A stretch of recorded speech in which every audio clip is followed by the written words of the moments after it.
ចង់បានការគោរពពីអ្នកដទៃ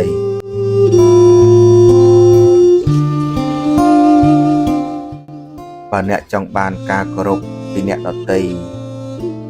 ដោយមានការជឿជាក់ទៅលើអ្នកប្រកបដោយភាពស្មោះត្រង់ចំពោះអ្នកជាប្រកបនោះអ្នកត្រូវអនុវត្តគោលការណ៍ដូចខាងក្រោមទី1អ្នកត្រូវរងាប់សេចក្តីក្រោធរបស់អ្នកកុំឲ្យខឹងភ្លេចខ្លួនហើយត្រូវមានចិត្តមេត្តាគ្រប់កលៈទេសៈទាំងអស់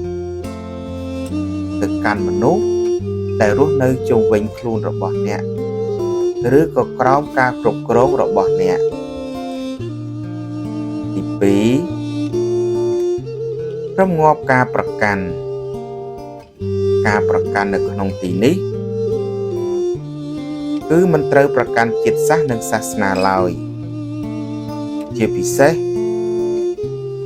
រឿងដែលគូអនុគ្រោះបានក៏អនុគ្រោះទៅកុំយកវាមកវែកញែកបន្តទៀតធ្វើអ្វីទី3អ្នកគឺជាមនុស្សពូកែរងាប់អធិករមានន័យថាអ្នកគឺជាមនុស្សពូកែបញ្ចប់រឿងរាល់រឿងទាំងឡាយធំក្តីតូចក្តីរបស់អ្នកក្រោមបង្គាប់របស់អ្នកបើសិនរឿងនោះវាតូចតាចទេចូលអ្នកកុំកោះកាយវាឡើងមកធ្វើអ្វី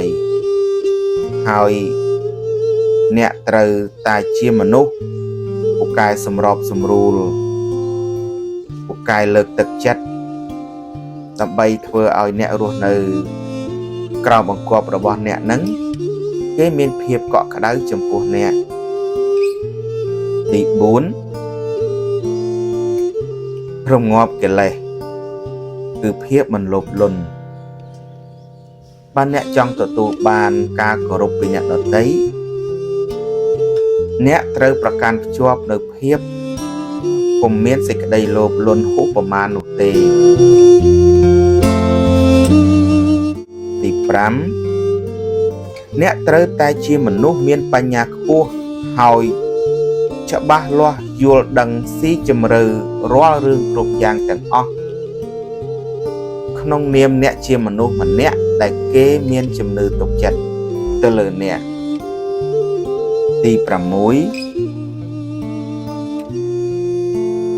អ្នកត្រូវមានភាពអព្យាក្រឹតខ្ពស់ជាទីបំផុតបើសិនជាអ្នកជាមនុស្សខ្វះអព្យាក្រឹតអ្នកមិនអាចទទួលបានការគោរពស្រឡាញ់រាប់អានពីមនុស្សផងគ្នានោះទេបើសិនជាអ្នកគ្រាន់តែទទួលដឹងឮរឿងពីបុគ្គលម្ខាងហើយពុំបានសិក្សារឿងពីបុគ្គលម្ខាងទៀតឲ្យស៊ីជម្រៅឲ្យយល់អំពីអត្ថន័យនៃរឿងរ៉ាវទាំងឡាយដែលអ្នកបានដឹងពីបុគ្គលម្ខាងនោះហើយអ្នកហ៊ានអាកាត់ហ៊ានកាត់សេចក្តីឲ្យខាងនេះខុសខាងនេះត្រូវអ្នកប្រកាសជាមនុស្សបាត់បង់ការគោរពពីមជ្ឈដ្ឋានខាងក្រៅហើយទី7ការលះបង់ខ្ពស់បើសិនជាអ្នកចង់ទទួលបានការគោរពកោតស្រឡាញ់ពីមនុស្សផងទាំងឡាយទៅកាន់អ្នកនោះអ្នកត្រូវតែជាមនុស្សមានការលះបង់ខ្ពស់ជាពិសេសលះបង់សេចក្តីសុខផ្ទាល់ខ្លួនដើម្បីផ្ដល់នូវសេចក្តីសុខទៅអ្នកដទៃបើសិនជាអ្នករស់នៅខ្វះការបរិច្ចាគខ្វះការលះបង់ហើយអាត្មានិយមត្រឹមគិតតែអំពីខ្លួនឯងនោះអ្នកមិនអាចទទួលបានការគោរពស្រឡាញ់រាប់អានពីមនុស្សផងគ្នាបានឡើយសូមអនុមោទនា